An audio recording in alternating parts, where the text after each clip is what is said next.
a lot of designers like myself who were in the back room working on the drawing boards were paid to generate ideas. You were expected to produce at least 1 or 2 ideas every hour, sometimes even more than that if you were doing quick sketches. My guess is that close to 750 of my designs have been manufactured. Sup guys? 2 guys. He's industrial design, JVP here. Today, we're going to pay respect to Charles Harrison. What you just heard was an excerpt from Harrison's book, A Life's Design, design and work of industrial designer Charles Harrison. Time to reflect Charles and his influence to the field. Sit back, relax, grab a cigar, light it, puff past it, and let's get to it. From day one, Charles was destined to be an industrial designer. When he was born, his father, Charles Harrison Sr., was teaching industrial arts at Southern University in Baton Rouge, Louisiana. His grandpa and father were skilled in the art of carpentry. This, of course, meant that the entire family was full of tactile men. Whenever his origins are brought up, Charles humbly pays deep respect to this. You guys remember Raymond and Loewy, right? He worked on the Cold Spot 6 refrigerator for Sears back in 1934.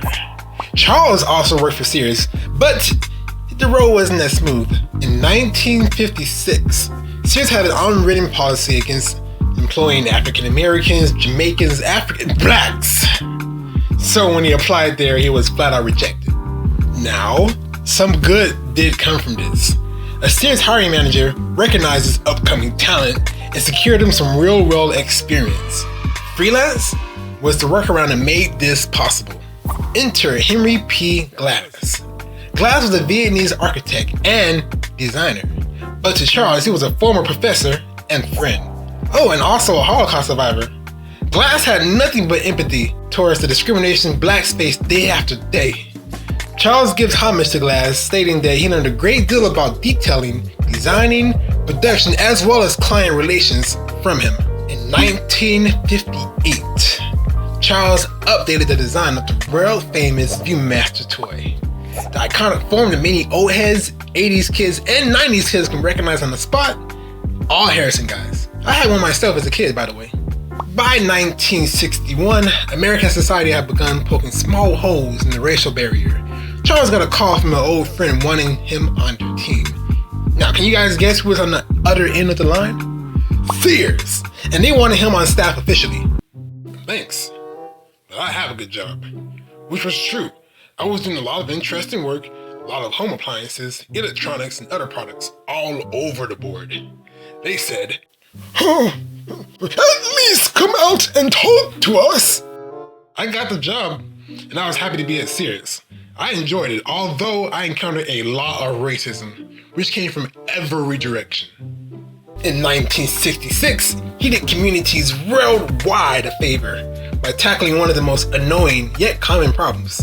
During that time, there were only metal garbage bins. They rusted up and were very loud. There really isn't a way to handle these bins quietly and stay on schedule at the same time. So, Charles introduced the world's first plastic garbage bin. If you look at his products, there is really nothing flashy about them. Actually, his biggest pet peeve is seeing a bell or whistle added to an appliance only to have it break or become obsolete later. He designed roughly 2,000 or 3,000 household products during his lifetime. The see-through measuring cup, the portable hair dryer, the riding lawnmower, to name a few. We use his designs daily, yet most never stop to consider the maker. This is one of the reasons why we created this channel, to pay homage to the bosses that seamlessly make our lives much more simpler. When I retired in 1993, I felt it was a sad day because of the direction of corporate America, and Sears in particular. The company had decided they wouldn't need any more in-house design people. Before I left, I saw about 22 design people go. It was a tough experience, and I was the last designer to leave. It's kind of ironic, since I had been so slow to hire me in the first place. Thank you, Charles, for your drive and passion. The road you helped pave for our generation places you in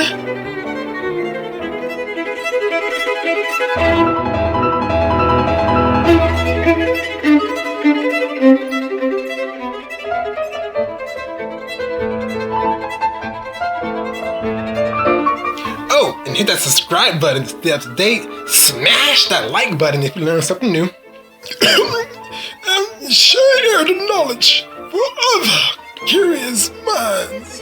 This is two guys teaching industrial design, not to be confused with. 1961, I actually went into Sears. The first thing I designed at Sears was a phonograph and stereo system for a guy who wanted me to design one that fit inside of a piece of luggage. We love what we do.